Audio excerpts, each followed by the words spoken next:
Right. Aloha. Thank you for joining us. And we just wanted to tell you a little bit about our group, HALE Hawaii. I am Kara Flores. I'm one of the steering team members for our organization. And I'm a mom of 3 and just a very involved community member. Aloha, my name is Kai DuPont, and I'm a retired social worker. I was born and raised on Maui, and I am a grandmother of 2 beautiful granddaughters. Don't know if there's any more information. Oh, tons. My name is Sarah Lopez. I am a mom and a grandma. I've got 3 children, married to a very handsome man, former HR director and hospitality worker. So I'm going to begin by just kind of doing a quick overview on HALE and something fun we did with the name HALE. Of course, as we know, that our traditional description for HALE is home, house in Hawaiian. But we came up with a short description and kind of just a fun way to remember on some of the most important, I guess, objectives of our HALE Hawaii group. So the H standing for health and safety and keeping Hawaii COVID-19 free. I don't think a lot of people realize how much of our community is not only indigenous to Hawaii, but also we have the highest number of multi-generational families here in Hawaii in comparison to other mainland states. For those 2 reasons, the spread of COVID it's sensitive everywhere, but it is really risky in terms of how high risk our indigenous people are white and how quickly it can spread because of the multi-generational factor that it exists here in this community. So A stands for allies, those who embrace the culture of Hawaii. When we were forming this statement like this, we wanted to make sure to not exclude anyone who is not Hawaiian, but who is a resident of Hawaii. So allies, allies also encompass people that don't live on Hawaii. You know, people who are from the mainland that love to visit Hawaii, that embrace the values and culture of Hawaii, in addition to the leadership and all levels of community. L represents leadership. So our leadership, more specifically our state leadership, our government, legislature, our community leaders, all putting the needs of Hawaii first. Hawaiian lands, our Hawaiian oceans, and then our Hawaiian people. E, elevating voices in Hawaii communities. As we formed this group, there was a really big emphasis and concern around community members that whose voices weren't being heard, and that there were a lot of demographic groups within the community that weren't being protected or taken care of. And so it's very important for our organization to, not just our organization, but our organization and community, and making sure, you know, our community isn't leaving out those families and those voices that otherwise wouldn't be heard or haven't been heard, I should say. We're really here to encourage people to take responsibility in their part to rebuild Hawaii during and post COVID-19. We really do believe that there can be an opportunity amidst tragedy. We have to think that way, or we're not going to survive it. And we all need one another at this point in time. So that's a big message of ours too. Let's see, protect teachers, protecting keiki, protecting kapuna, and protecting our economy. Our economy obviously has taken a huge hit in tourism, and we can't, I suppose we can continue to just be in this negative place, and assume that we won't be able to rebuild because tourism has taken such a toll. But the reality of it is we have to shift gears and we have to collaborate as a community. We've got so much talent. We've got so much brain power. So we need to put all that together and find a way to start diversifying ourselves outside of tourism. So that's all I have. Awesome. Thank you. And then next, I'm going to talk about our Protect Hawaii movement we have going right now. So Protect Hawaii is really, it's not intended to just be a movement for HALE Hawaii. We did start it, but we're hoping other organizations and groups will also pick up on it. The Protect Hawaii means to stop the community spread and keep Hawaii COVID-19 free. So anyone who supports that, we are encouraging them to, tweet about it with the hashtag Protect Hawaii, put it on Facebook, put it on social media, just be really active with promoting Protect Hawaii, because that is the message that we're trying to send to our government, our local government, our state government. So write to your mayor and let them know, write to the governor and let them know that you want them to protect Hawaii. And we do encourage people, hold demonstrations and even virtual demonstrations, anything you can do to get the message out there. We're trying to really put the pressure on our government. We feel like the governor, some of the mayors, not all of them, but some of the legislators, some of the lawmakers and senators, some of them need a paradigm shift. So they have this idea that we are kind of stuck with this virus. Like, how do we move forward with COVID-19? How do we do a new normal? And what we're saying is we can't do a new normal. It's more difficult to do a new normal than to stop the virus. We have the largest moat around us of any other place. We have 2,000 miles of ocean, and we control all of the people coming in and out of our island. So there's no reason why we should be having community spread. And all the talk that we're hearing from state representatives and the governor still, as far as plans for moving forward, come from the viewpoint that we're victims of this virus. That's something we have to accept. And they're coming from a really negative place of defeat and oppression. And we don't have to be defeated by this virus. We don't have to be oppressed by this virus. We can stop this virus. It's 2020. We have the technology. We just need the plans in place. And that's what we're trying to get them to do. Right now, all the plans that are being made are still being made under this assumption that we're going to have to be living oppressed under a constant threat of COVID-19. And so we're trying to get them to shift the conversations to an idea that maybe we can live in a COVID-free Hawaii.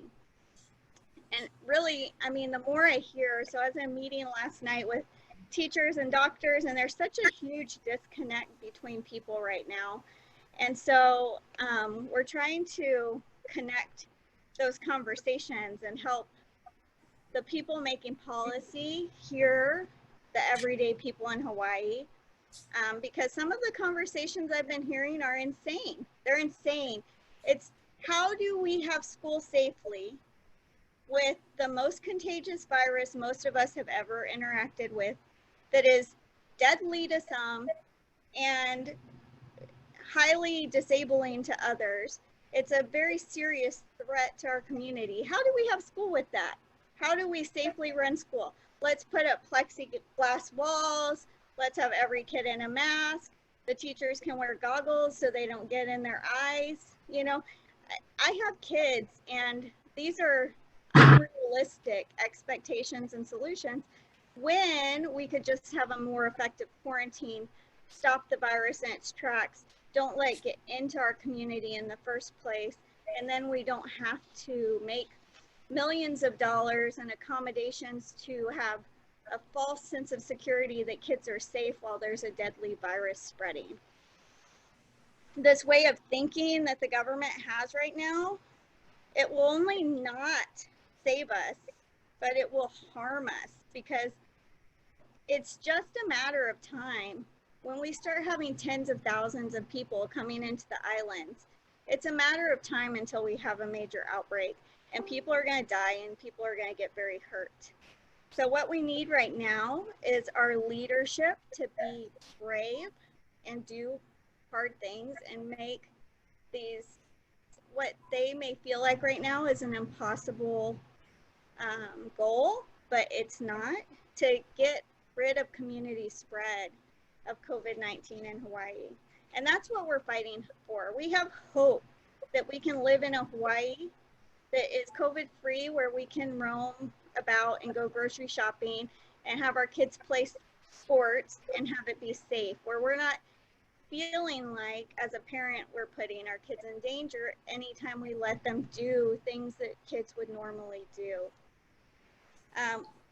This isn't just a battle with a virus. It's a battle right now that we're having with people's mindset. We really have to change this mindset that this is something that's part of our reality and not going away, because we've seen other countries get rid of it, and we know there are effective ways to do that. We've seen the quarantine be very effective in slowing it down, where the mainland's having thousands and thousands of cases per day in a lot of states, and we are not. And so we know it works. So if we do it better, it will work better. And so this isn't an unrealistic expectation. I feel like the expectations of trying to have some come in but contain the numbers, like keep the curve flat, that's way more unrealistic. We saw one case turn into, I think it was 44 in Oahu. On Oahu, you know, one person managed to community spread that we know about to over 40 people. The idea that we can have dozens of cases coming in per week and contain that, that's way more unrealistic than having a quarantine hotel, having a second test, making sure people are virus free before they go and interact with our community. And our state has a right to do that. So we're asking them to utilize that, because we are in an emergency situation. That is the only realistic plan that would really protect Hawaii, that would keep our keiki safe, that would keep our teachers safe, that would keep our kapuna safe. So we're asking our legislators to help keep our community safe. Protect the substitute teachers, the keiki, the teachers, the staff, all the extended family, multi-generational homes. We know a lot of kapuna are the child care providers after school. And so if we have kids in a school where there's community spread, we're putting those kapuna at risk, and we are possibly, you know, eliminating a family's child care option and putting the entire family at risk. And that's where we're seeing the biggest disconnect is the people, you know, when the governor says, or when, you know, I heard the Department of Health leader say, you know, if you're at risk, stay home, as if that's an option for everybody. It's not. You know, that's where I'm saying this is not realistic. People need to pay their bills, and they can't just stay home. They can't pay their rent. They can't get food. And people can't, you know, not go to work and go watch their kids instead. If they need their kapuna to be watching their kids, then, you know, we need to protect them. And those are the people that don't have the privilege of making that choice. And so they're the ones that our government should be trying to protect above all else, the people who have no other choice. And finally, protecting Hawaii is ultimately the best way to bring our economy back. Nobody wants to go to a place that's having COVID outbreaks. And so if we can say we don't have community spread here, we will have people who care, who also don't have community spread, who will start wanting to come here. Other countries will take notice that Hawaii doesn't have community spread. Maybe they can lift the travel ban on just Hawaii. Say you can't go to the mainland United States, but you can go to Hawaii because they don't have community spread there, or you have to take a direct flight. You can't go through the US until they get their act under control. But, you know, when I look at what a huge percentage of tourism and visitors come from foreign countries, by allowing cases to remain at a certain level here, we're basically disabling our ability to have those visitors come in, the visitors who are coming from other places that don't have community spread. And finally, the only plan that will actually work, that's realistic, is to protect Hawaii, stop community spread, because any other plan that involves living with the virus and containing it is way too risky, and it won't work. And if we shut down a second time, our economy will not make it through that.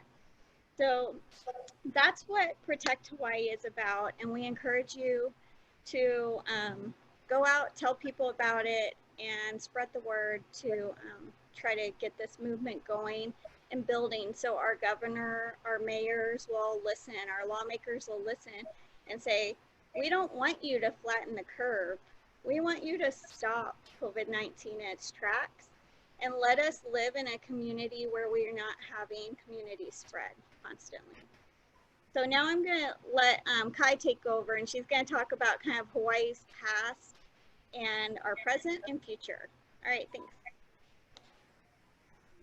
Hi, I wanted to first of all say that Kara mentioned the negative thinking that's happening and the need to change to a more positive thought process. And that really happened with me personally, because, and I want to share that in the beginning I was hearing, well, if there's room in the hospital, it's okay.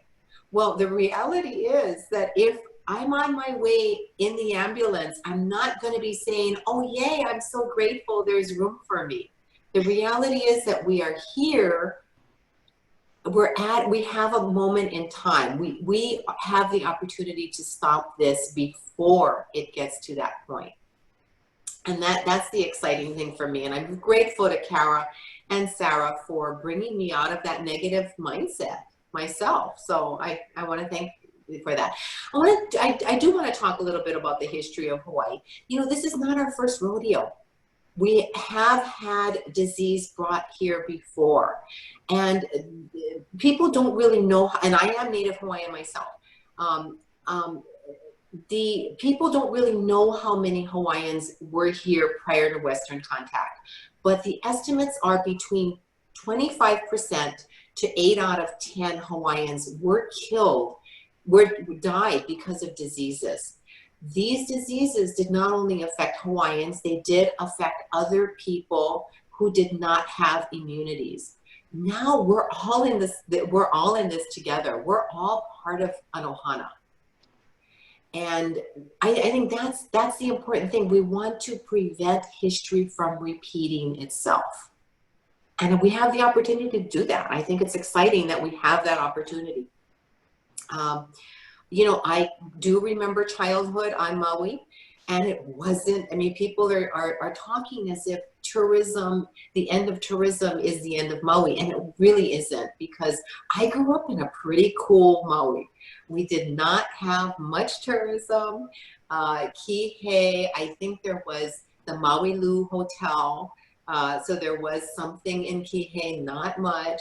Wailea didn't exist. Ka'anapali, in the 60s, they started building. So really, for me, that's more recent history that we're talking about. And we really can't define Maui by tourism. And I don't think we can define Hawaii altogether by that, to say that if tourism doesn't happen, Hawaii isn't a viable place to live, because I think it is.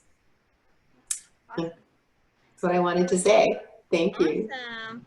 And so I'll let Sarah go ahead and talk about how you can help with HALE Hawaii and the Protect Hawaii movement. So many ways that if wanted to support, could support. We've got our HALE Hawaii Facebook page. We welcome you to not only join or like our Facebook page, but also share our content. If you relate to any of the content, please push it out. We are really big on education right now. We feel like a lot of the gaps that we're seeing, especially between those who feel like we're against reopening Hawaii, which is absolutely not true. We love our travelers. We love our tourists, but we just can't have them right now. It is not safe to welcome travelers right now at all, period. So anyway, on that note, we've got a lot of really great content, everything from you know, education and starting school, you know, with COVID-19 in mind, and you know, our keiki and our community and organizations that we're partnering with. Or if you'd like to reach out to other like organizations, or there is Aina Aloha. They're a group that's specializing in economic diversification, development, sustainability. You don't have to be part of this group. You don't have to be a participant or a member of HALE Hawaii. We are just really, really encouraging people to get involved in some way. Maybe you find that opportunity or that inspiration through another organization, or volunteering your time in any of the areas that we mentioned. We're really encouraging everyone to, you know, to join forces and, you know, what's our new word, Kai? It's not unity, it's, what was my favorite word recently? Okay, never mind. Okay, I'm stuck. Okay, it's okay. Anyway, so back Facebook page. We also have a beautiful new web page. It's halehawaii.cc. Thank you, Kara, so much for designing and launching that. There you can also find copies of letters that we've written to the governor. You'll find letters that Kai has written to other organizations that we're hoping to be affiliates with. And if you're interested in writing your own letters, please feel free to use our resources, or you can reach out to us. Maybe there's something that you're looking for that's not on the webpage that we might be able to help you with. We would love to do that. You're more than welcome to join our weekly HALE Hawaii call-ins too. We usually post those on our Facebook page. And or you're more than welcome to hold your own demonstrations in addition to joining our own, or you can independently host your own. Please just campaign for, you know, the rebuilding of Hawaii and the protection of Hawaii and protecting our community and the people within and our lands and everything, culture. So yeah, did I cover everything? I think so, yeah. Okay, thank you. Yeah, so I think that's about